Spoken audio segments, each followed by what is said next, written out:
Wesh les gars, bien quoi, j'espère que vous allez bien. Moi franchement les gars, si vous vous demandez, ça va super bien. Alors récemment, je sais que j'ai pas fait de vidéo, mais en fait je me suis mis à live sur Twitch et j'ai décidé de, plutôt que faire plusieurs vidéos juste pour en faire, j'en ferai une par mois histoire qu'elle soit bien et voilà quoi. D'ailleurs je vous montre la programmation de mes live Twitch, n'hésitez pas à passer si jamais vous le voulez. Surtout le vendredi pour parler des chapitres de One Piece, on est avec des invités qui sont pas mal cool et franchement on rigole bien.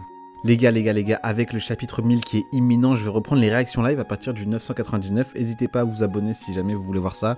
Je sens qu'avec ces chapitres qui arrivent, on va vivre quelque chose de grandiose là.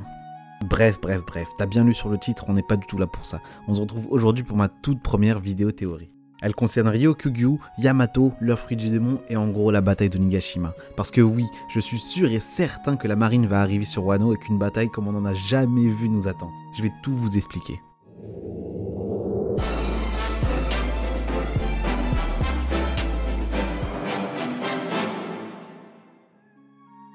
Vous le savez très bien, Oda adore faire des références, que ce soit à la mythologie, à l'histoire ou à des légendes. Je pense qu'ici on est peut-être tombé sur une énième référence. Dans l'astrologie chinoise, il y a les 4 animaux. Ils sont aussi appelés les 4 pouvoirs. Ce sont en gros les symboles et les gardiens des 4 orients, le sud, l'ouest, l'est et le nord.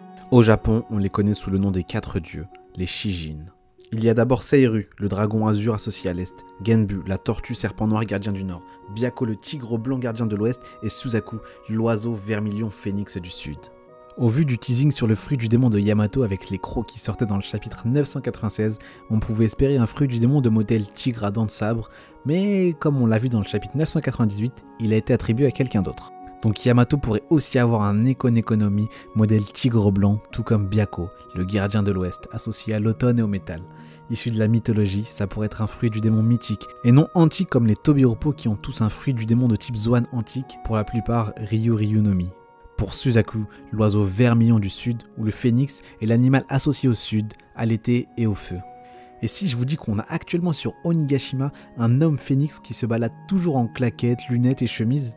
Oui, vous vous doutez bien qu'il est fort probable que ce soit Marco qui est d'ailleurs déjà sur place. Quant au dragon azur qui est associé à l'est, au printemps et au bois, je pense qu'il pourrait être associé à Momonosuke qui veut reprendre le pays de Wano, ou bien à Kaido pour une belle opposition au Byakko de l'Est qui serait son fils, et d'ailleurs qu'on a déjà vu en opposition sur plusieurs color spreads.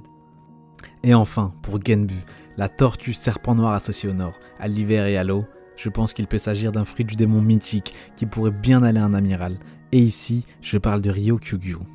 Je m'explique. Ce qu'on sait actuellement de cet amiral, c'est qu'il a été introduit par Doflamingo comme étant une bête, que c'est un amiral qui n'a pas mangé depuis 3 ans parce qu'il attend qu'une femme lui fasse à manger, et on sait aussi qu'il a l'air proche de Fujitora.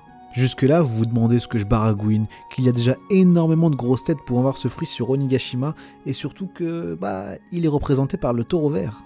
D'abord, on sait déjà que tous les amiraux ont un lien étroit avec Momotaro, le héros du folklore japonais qui doit aller sur une île appelée Onigashima pour tuer les démons qui s'y trouvent. Il se trouve que les animaux alias de Fujitora et Ryokugyu, respectivement le tigre violet et le taureau vert, sont la représentation du quartier où est le démon que Momotaro doit tuer. Donc ça a un petit lien avec Onigashima quand même. À côté de ça, Ryokugyu semble être un individu décontracté et paresseux qui prend tout avec une attitude très détendue. À tel point qu'il eut la flemme de virer Ishio de Marie-Joise comme lui avait ordonné Sakazuki. Il a même préféré taper la discuter avec lui plutôt qu'aller directement combattre Sabo et les révolutionnaires. Ce qui me conforte dans l'idée qu'il est très proche de lui. On peut donc le comparer à une tortue qui est très lente, surtout qu'on sait qu'il ne mange pas depuis longtemps, et les tortues sont connues pour pouvoir jeûner très longtemps. A savoir que Ryokugyu jeûne depuis aussi longtemps parce qu'il attend qu'une femme lui fasse à manger, et en tant que pervers ça pourrait être un bon clin d'œil à Tortue Géniale dans Dragon Ball, dont Oda est si fan. Bref, pour moi il est inconcevable que la marine puisse rester sans bouger pendant qu'une bataille aussi grande se produit, donc il se peut que sur Onigashima, la marine intervienne sous les ordres de Sakazuki, avec Ryokugyu et Fujitora à leur tête, et qu'une fois sur place, ils décident de s'unir à Luffy et ses alliés en grande difficulté contre 2 Yonko et leur équipage. Comme ce fut le cas à l'époque quand Garp et Roger ont coopéré pour vaincre les Rocks. Ce qui provoquerait alors un combat des 4 animaux légendaires s'unissant contre Kaido et Big Mom. On a d'ailleurs vu à Dressrosa que Fujitora avait vu en Luffy un homme bien. Il aurait aimé pouvoir le voir, et nul doute qu'il se serait déjà allié à lui si Luffy n'était pas un pirate. Et franchement, je pense qu'étant dans un des derniers grands arcs de One Piece, c'est sûrement le moment pour Oda d'intégrer le dernier amiral et de lever le mystère autour de lui. Bien sûr, je rappelle que c'est que de la théorie, je dis pas du tout que c'est vrai. Seul Oda est maître de son œuvre, et il se peut même que je me prenne une clim dès cette semaine si jamais on voit le fruit de Yamato dans le prochain chapitre, et qu'il s'agit pas du tout du tigre blanc. Bref, dites-moi ce que vous avez pensé de la théorie en commentaire. Un grand merci à Saints, Sweets, Waldog et tous les viewers qui étaient là pendant le live écriture de la vidéo. Et surtout n'oubliez pas, vous prenez soin de vous, moi je prends soin de moi et on se pète bientôt. Salut!